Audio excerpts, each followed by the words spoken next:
नमस्कार दोस्तों, आज हम इस वीडियो में आपके साथ डिस्कस करेंगे सर्वो मोटर, जिसे हम कंट्रोल मोटर के नाम से भी जानते हैं, उसके दो महत्वपूर्ण टाइप डीसी सर्वो मोटर और एसी सर्वो मोटर के बीच में क्या डिफरेंस होता है।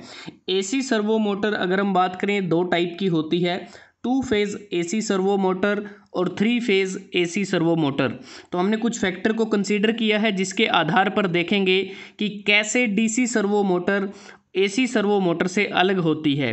सबसे पहले जैसे कि नाम से ही पता चलता है डीसी कि जो डीसी सर्वो मोटर है इसको ऑपरेट करने के लिए हमें डीसी पावर सोर्स की आवश्यकता होती है, जैसे कि बैटरीज। और जो एसी सर्वो मोटर है इसके लिए जो पावर सप्लाई होती है वो एसी पावर सोर्स होता है। अगर हम ऑपरेशन की बात करते हैं, जो डीसी सर्वो मोटर का जो ऑपरेशन है वो काफ़ी नॉइसी ऑपरेशन होता है, लेकिन जो एसी सर्वो मोटर का जो ऑपरेशन हो वो काफ़ी स्टेबल और स्मूथ होता है।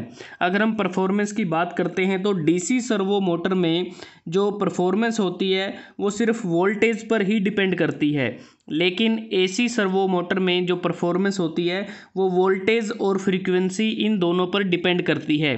उसके बाद है स्टेबिलिटी। स्टेबिलिटी का मतलब है कि जो डीसी सर्वो मोटर है ये कम स्टेबल होती है, क्योंकि इसमें जो स्टेबिलिटी से संबंधित बहुत सारी प्रॉब्लम होती हैं, लेकिन एसी सर्वो मोटर ये ज़्यादा स्टेबल होती है, इसमें कम प्रॉब्लम होती हैं स्टेबिलिटी से रिलेटेड। मेंटेनेंस की अगर हम बात करते हैं, जो डीसी सर्वो मोटर होती है इसमें कम्यूटेटर का इस्तेमाल किया जाता है, जिसके कारण हमें फ्रीक्वेंटली मेंटेनेंस की आवश्यकता पड़ती है, लेकिन एसी सर्वो मोटर में कम्यूटेटर की अब्सेंस होने के कारण इसमें रेगुलर मेंटेनेंस की आवश्यकता नहीं होती, तो कम मेंटेनेंस इस केस में करनी पड़ती है।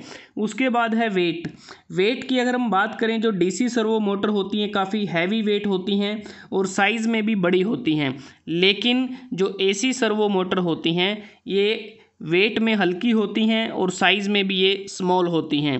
Speed and torque, DC servo motor की जो स्पीड है वो लिमिटेड होती है, टॉर्क भी इसका लिमिटेड होता है, लेकिन जो एसी सर्वो मोटर होती है इस केस में टॉर्क काफ़ी स्ट्रॉन्ग होता है और इसकी जो स्पीड होती है वह भी हाई स्पीड होती है।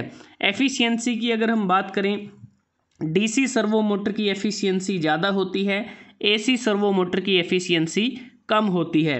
ड्रिफ्ट की अगर बात करते हैं तो डीसी सर्वो मोटर के केस में ड्रिफ्ट होता है, क्योंकि इसमें हम जो एम्पलीफायर यूज़ करते हैं उसमें ड्रिफ्ट होता है, लेकिन एसी सर्वो मोटर के केस में जो एसी एम्पलीफायर होते हैं उसमें ड्रिफ्ट का इस्तेमाल नहीं होता, मतलब कि no drift.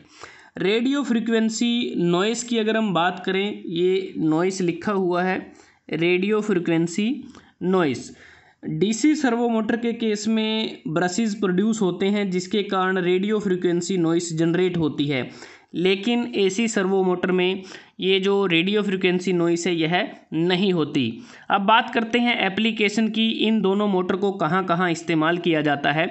DC servo motor को वुड वर्किंग में, मटेरियल हैंडलिंग में, मेडिकल इक्विपमेंट में, डोर ओपनिंग में, फ्लोर पॉलिशिंग में, रोप मैन्युफैक्चरिंग में, कोऑर्डिनेट मेजरिंग मशीन में इसका इस्तेमाल किया जाता है। बहुत सारी एप्लीकेशन है।